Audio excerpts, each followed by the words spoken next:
করোনার ফের নতুন প্রজাতি, এদিকে রাজ্যে ফের জোর দেওয়া হচ্ছে বিশেষ করে আগে ভাগে করোনা পরীক্ষার উপরে।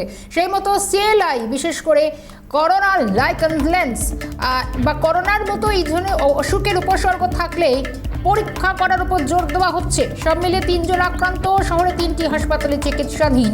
3 রোগীর শরীরে করোনা ভাইরাসের অস্তিত্ব মিলল। সেগুলি করোনার ভাইরাসের JN.1 প্রজাতি কিনা জানতে নমুনার জিনোম সিকোয়েন্স করতে Kalyani National Institute of Biomedical জেনোমিক্সে পাঠানো হচ্ছে বলে জানা যাচ্ছে। ইতিমধ্যেই কেরলে করোনা ভাইরাসের নতুন প্রজাতি দেখা মিলেছে। অয়ন রয়েছেন, অয়ন থেকে একটু বিস্তারিত জানার চেষ্টা করি। অয়ন, রাজ্যে করোনা পরীক্ষার উপর জোর এবং আক্রান্ত হওয়ার খবর সামনে আসছে, আর একটু বিস্তারিত জানবো। আক্রান্তের সংখ্যা বাড়ছে। কেরল, একেবারে উত্তরপ্রদেশ এবং কর্ণাটকে। অয়ন, একটু স্থান পরিবর্তন করা সম্ভব? দেখো, আমি তোমাকে জানিয়ে রাখি, ইতিমধ্যে কলকাতাতে 3 জন করোনা আক্রান্তের খবর মিলেছে। 5 মাসের একটি শিশু। চব্বিশটা তোমাকে জানিয়ে রাখি, কলকাতা মেডিকেল কলেজ হাসপাতাল, এই কলকাতা মেডিকেল কলেজ হাসপাতালে বিহারের বাসিন্দা 5 মাসের একটি শিশুকে নিয়ে আসা হয়। তার নিউরোলজিক্যাল ডিসঅর্ডার ছিল, এছাড়াও কিডনি সংক্রান্ত এই ধরনের সমস্যা ছিল। তাকে হাসপাতালে নিয়ে আসার পর তার একেবারে করোনা রিপোর্ট তার পজিটিভ আসে পরীক্ষা করার পর, এবং সেই রিপোর্ট পজিটিভ আসার পর ইতিমধ্যেই একেবারে চিকিৎসকরা অত্যন্ত সতর্ক।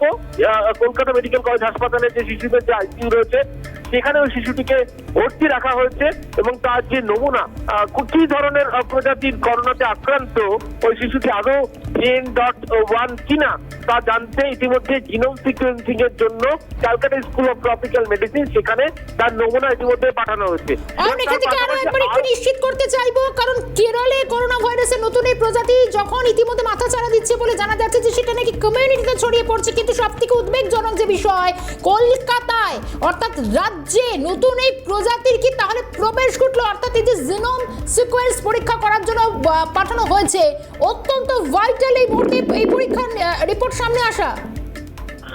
তোমাদের সত্যি পরিষ্কার করে যে বিষয়টা এখনো কিন্তু JN.1 কিনা প্রজাতিতে আক্রান্ত কিনা সেটা কিন্তু জিনোম সিকোয়েন্সিং এর পরেই জানা যাবে, এবং তার আগে কিন্তু প্রাথমিকভাবে নমুনা পাঠানো হয়েছে।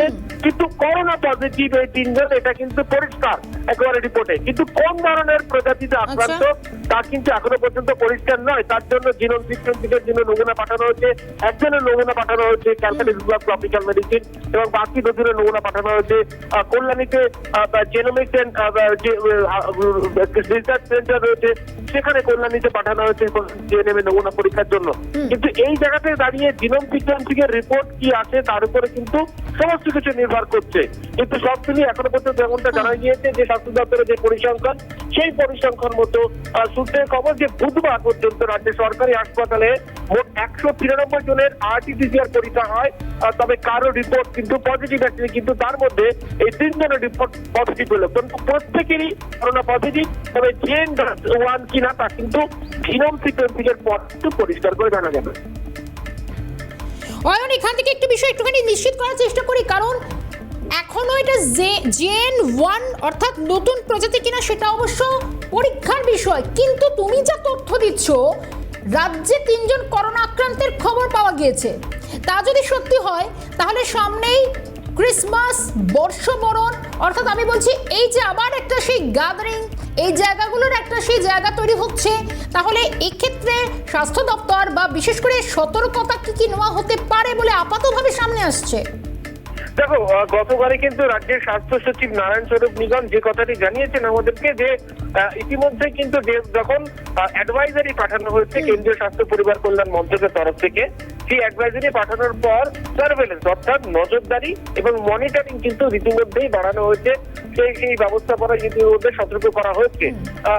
সেই সতর্কতা মেনে কিন্তু ইতিমধ্যে রাজ্যে তার এই সতর্কতা বিধি মানা হচ্ছে, এবং তার পাশাপাশি যে মক ড্রিলের যে ব্যবস্থাপনার কথা তুমি জানো যে কেন্দ্রীয় স্বাস্থ্য পরিবার কল্যাণ মন্ত্রকের তরফ থেকে জানানো হয়েছে, অ্যাডভাইজারি পাঠানো হয়েছে যে প্রতি 3 মাস অন্তর প্রত্যেকটি হাসপাতালকে মক ড্রিল করে দেখতে হবে।